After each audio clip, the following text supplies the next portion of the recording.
It looks like a wet leaf on the forest floor, until it moves. In this place, almost nothing is what it first appears to be. The leaf is an animal. The flower is a trap.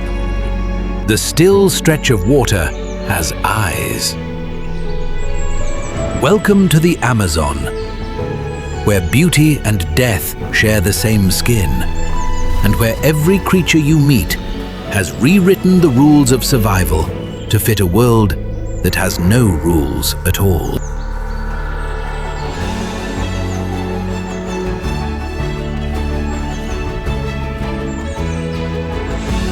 The first thing you notice isn't how wet it is, it's the sound. A low, layered hum that comes from everywhere. The buzz of insects no human eye will ever see. The slow drip of yesterday's rain, still working its way down 100 meters of leaves. The air is so thick, it feels like you could drink it. The earth beneath your boots is soft and dark, full of roots and rot, and the constant, patient business of decay. Every step releases a fresh wave of scent. Wet bark, crushed flowers, something animal you can't quite place. This is the Amazon. The real one, alive, breathing, watching. And behind all its beauty hides a darker side, a place where nature has perfected some of the most dangerous weapons life has ever produced.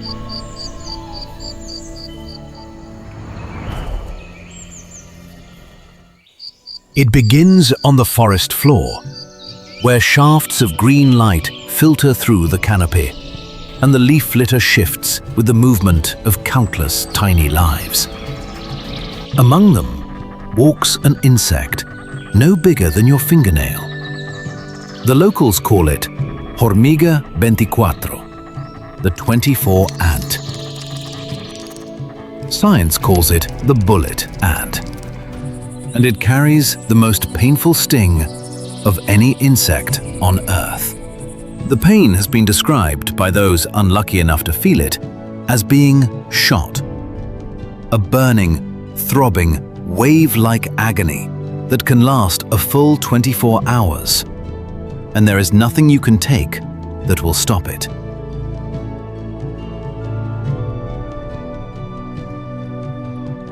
The ants live in colonies of several hundred, nesting at the base of large trees.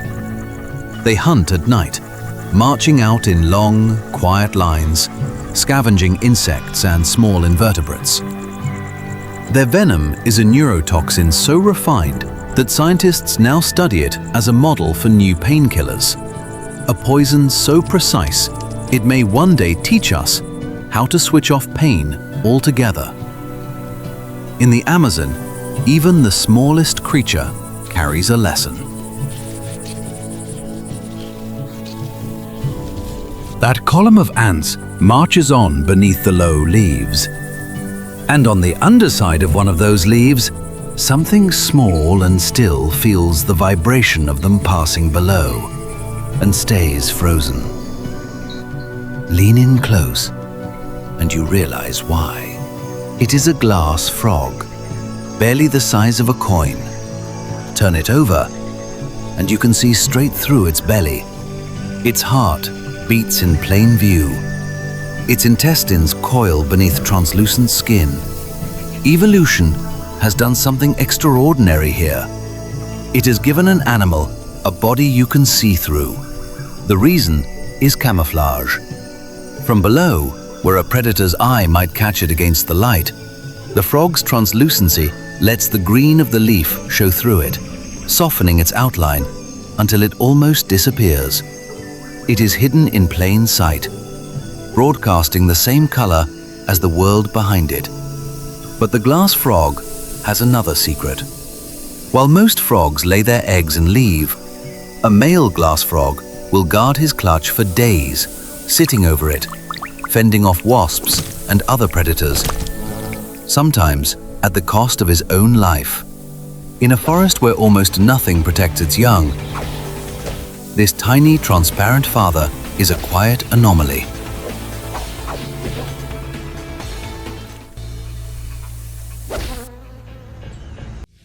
A shadow sweeps across the leaf. The little frog flattens itself against the bark. A beat of wings, so heavy you can feel the air move. Follow it up, through the layers of green, all the way to the roof of the forest. And you find the thing that cast that shadow, already perched, already watching. This is the harpy eagle, the most powerful raptor in the Americas. Her wingspan stretches over 2 meters. Her legs are as thick as a child's wrist. Her talons 5 inches long, longer than the claws of a grizzly bear, can close with enough force to crush the bones of a monkey or a sloth in a single strike. But her most dangerous quality isn't her power, it's her patience. A harpy eagle can sit motionless on a high branch for hours, reading the canopy below, learning the rhythm of the trees. When she strikes, she doesn't glide. She drops, plunging straight down through the leaves like a guided weapon, and is back in the air before her prey understands what has happened. A breeding pair raises only a single chick every 2 or 3 years, and that chick stays with its parents for more than a year, learning the geography of the canopy, the location of monkey troops, the habits of sloths. By the time it leaves, it has been trained as thoroughly as any predator on Earth. To glimpse her is to understand that even now, in the 21st century, true wildness still exists. The eagle drops from her branch and falls through the canopy, and for a moment, we fall with her. Down past the trunks, down through the green dark, to where the trees give way to water. These are the great brown rivers that thread through the forest, carrying more water than the next 7 largest rivers on Earth combined. And here lives a hunter that does not bite, does not crush, does not chase. It turns the water itself into a weapon. The electric eel isn't really an eel at all. It's a kind of knife fish growing up to 2.5 meters long, and along its body, it carries something no other animal carries at this scale: a living battery. Specialized cells, called electrocytes, are stacked like coins down its flanks, and when the eel fires them, they discharge all at once. The voltage can reach 600 volts, 5 times the power from a household socket, strong enough to stun a horse. But it doesn't only use this power for defense, it hunts with it. As it cruises the dark river, it sends out small, regular pulses and senses how everything nearby distorts them, mapping a lightless world with electricity, the way a bat reads the air with sound. When it finds something worth eating, the gentle pulse becomes a single, overwhelming jolt. The prey stops moving. The eel feeds. It is one of the strangest hunting strategies on the planet, and it evolved here, in dark water where light is rare, and survival has always demanded a different way of seeing. That faint electric pulse travels out through the murky water. And somewhere nearby, a much larger animal feels it brush past and turns toward the source. It glides closer, unbothered by the current, a pale shape moving easily between the drowned trees. And not just any dolphin, a pink one. The Amazon River dolphin, known locally as the boto, can grow over 2.5 meters long, with soft, rose-tinted skin that deepens with age. In the males, much of that color comes from a lifetime of scars, earned in rough play and fighting. The oldest, most battle-worn males are the pinkest of all. What makes them remarkable isn't only their color. Unlike ocean dolphins, the boto has a long, narrow snout for probing into flooded roots, and a flexible neck, actual unfused vertebrae that lets it turn its head and navigate the tangle of submerged branches. In the flooded season, when the river spills miles into the forest, the boto hunts among tree trunks that, months earlier, stood on dry land. Indigenous communities have long told stories about the boto.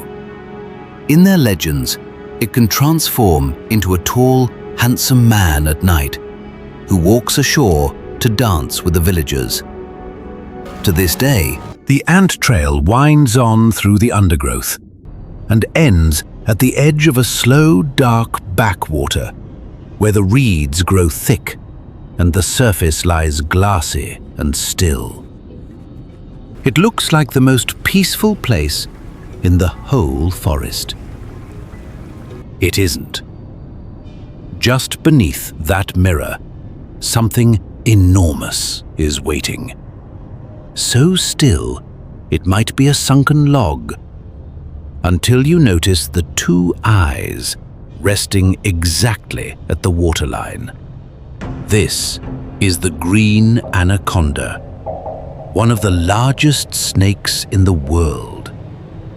She can grow past 6 meters and weigh more than 200 kilograms.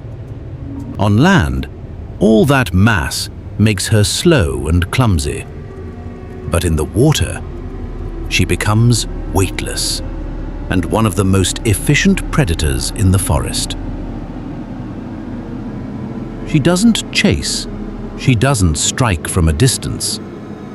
She hangs in the water with only her eyes above the surface, and she waits for a capybara, a caiman, a deer that comes down to drink. When her prey is close enough, she lunges with terrifying speed, and her coils close around it. And she doesn't crush it. Each time the animal breathes out, she tightens, not to break bone, but to choke off the flow of blood to its heart and brain. Unconsciousness comes in seconds. Death follows in little more than a minute. What's most surprising about her comes later, and it isn't her size. It's her motherhood. Unlike most snakes, anacondas give birth to live young. A single female can produce dozens of babies at once, each already a meter long, each already a hunter. They slip away into the water within hours of being born, and they will never see her again. Here, life begins fast, and it begins ready. Above the waiting snake, just over the dark water, something flickers. A flash of brilliant blue, there and then gone, the color of a cloudless tropical sky. The anaconda doesn't stir. The blue thing dances out of reach, up into a shaft of sunlight, and we follow it instead. Because the blue morpho is one of the largest and most dazzling butterflies in the Americas, and its color is one of the most famous in all of nature. Here is the strange thing. That blue isn't real. Not in the way you think. The wings contain no blue pigment at all.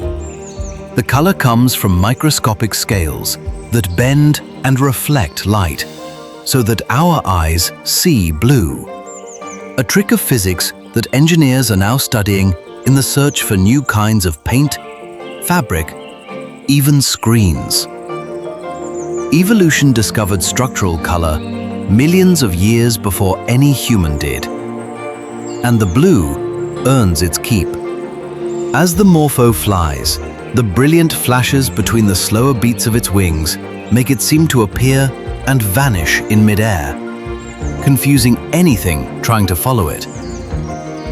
A morpho lives only a few weeks, but in those weeks, it crosses the forest as a moving piece of sky, proof that even something this fragile can outwit the predators of the most dangerous forest on Earth.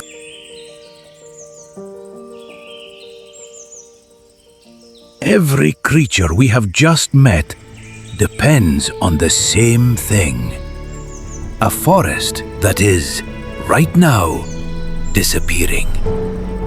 Every minute of every day, an area of the Amazon the size of 2 football fields is cleared. That means, in the time you have been watching this film, dozens of hectares have already been destroyed, and with them, the homes of creatures that took millions of years to evolve. The bullet ant cannot survive on cleared land. The glass frog needs the humid leaves. The harpy eagle requires vast, unbroken territory to find prey. The pink dolphin's flooded forest is shrinking. The giant otter's river system is being poisoned by illegal mining. The chain breaks, one link at a time. And once it breaks, it cannot be put back. Scientists estimate that if current rates of destruction continue, the Amazon may reach a tipping point within decades, a point at which the forest can no longer generate its own rainfall and begins to collapse into savanna. The largest living system on the planet would not be lost in some dramatic catastrophe. It would simply, slowly, dry up. If this journey through the Amazon moved you, hit the like button and subscribe to the channel. There are many more wild worlds waiting for us to explore together. Share this film with someone who loves nature, or someone who has never thought about what we stand to lose. The Amazon is full of secrets, and we have only just begun to discover them. See you on the next adventure.